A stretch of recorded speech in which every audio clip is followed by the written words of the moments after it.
Un homme déclaré non criminellement responsable de meurtre, la famille en colère. Ouais, c'est tout un cas qui s'est déroulé là, très tôt cette année. Monsieur Patrick Sinotte qui est décédé dans le coin de Longueuil par son voisin qui est venu l'assassiner de plusieurs coups de couteau. C'est un cas qu'on a beaucoup parlé ici à Cube quelques mois là, à peine après son décès. On Problème avait de ici santé mentale. des problèmes de santé mentale. Il vient tout juste là, d'être déclaré non criminellement responsable. Il y avait un trouble délirant de type paranoïde persécutant.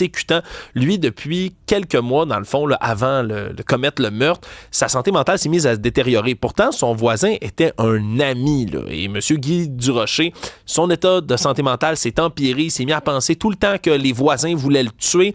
Il a appelé la police des douzaines de fois qui sont venus. Là. Quand c'était pas les voisins qui appelaient, c'était lui-même qui appelait en disant que ses voisins voulaient le tuer.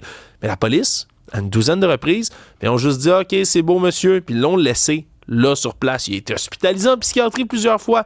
Resté là 6 heures de temps avant que l'irréparable soit commis. Monsieur Sinotte a parlé lui-même au policier qui était venu plus tôt dans la même journée et leur aurait dit la phrase suivante: « Attendez-vous qu'il arrive un meurtre. » 6 heures plus tard, il se faisait tuer par cet homme-là.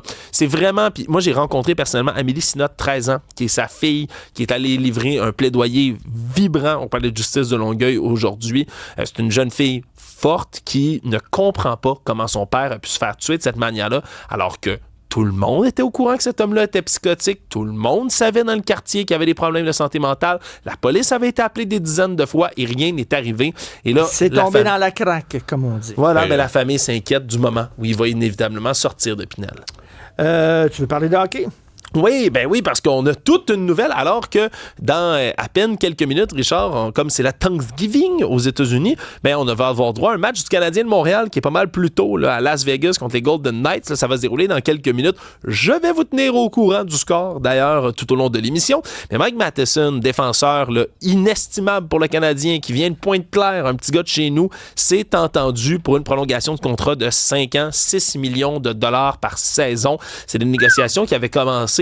Il y a un petit bout. Tu sais, Richard, mais 6 millions, là, c'est pas tant que ça dans l'univers actuel du hockey. Dans le sens où il y a beaucoup de contrats qui deviennent de plus en plus onéreux. Il y a eu de l'inflation là, dans le monde du hockey aussi. Là. Le plafond, ben oui, le plafond salarial a augmenté et continue d'augmenter dans les prochaines années, ce qui fait en sorte que les équipes vont avoir de plus en plus d'argent à dépenser et que les bons joueurs demandent, eux aussi, de plus en plus d'argent dans leurs contrats. Le plafond salarial, c'est pas comme à la radio, hein? Non, c'est pas comme dans les médias. Pourtant, on a des maudits bons joueurs de hockey, ça c'est sûr. Dans tous les cas, c'est un excellent joueur, puis ce que ça veut dire, ben, c'est que Mike Matheson, donc encore une fois, un Québécois de chez nous, va pouvoir continuer à jouer avec le Canadien pour les prochaines années, même s'il a déjà 31 ans, et qu'on s'enligne directement là, pour être capable d'être dans la course aux séries et pour la Coupe, qui sait.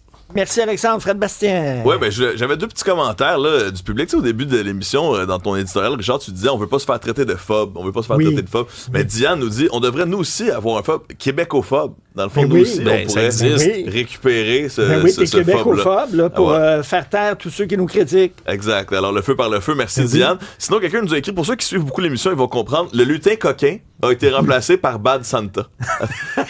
qui est un de tes films fétiches. Toi, t'es Bad Santa. Eh oui, je suis Bad Santa. Surtout aujourd'hui, j'ai oublié mon veston, peux-tu croire? Si vous voulez en voir de la québécophobie, là, je vous le conseille pas, homme sensible, ça se tenir, mais allez lire n'importe quel commentaire sur n'importe quel site, mettons, anglophone de nouvelles, National Post, Montreal Gazette, etc., qui parle de la loi sur la laïcité du Québec. Ou encore qui parle de la loi 101. Je vous jure, vous allez vouloir vous crever les yeux. C'est pas des blagues, là. Des québécophobes. Non, mais c'est des commentaires absolument violents vers les Québécois qui nous traitent de salauds, d'animaux, de sales racistes, dégueulasses, d'extrémistes, de fascistes. Il y en a partout. Air connu, comme on dit. Melania Trump se lance dans le cinéma. You're kidding me. Non, sérieusement, il y a différents niveaux à cette nouvelle. Bon, premièrement, là, c'est ça. La première dame américaine sera l'héroïne d'un documentaire intitulé Melania, qui s'annonce, c'est vendu aujourd'hui.